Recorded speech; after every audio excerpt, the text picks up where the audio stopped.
आपण पाहत आहात कराड टुडे न्यूज।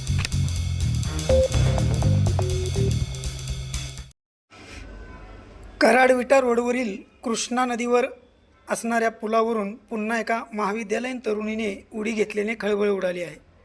दुपारी 1:30 वाजता गोळेश्वर तालुका कराड येथील महाविद्यालयीन तरुणीने नदीत उडी घेताच पुलावर तसेच पुलानजीक असणाऱ्या 5 तरुणांनी तात्काळ नदीत उड्या घेऊन सदर तरुणीचा जीव वाचवला आहे।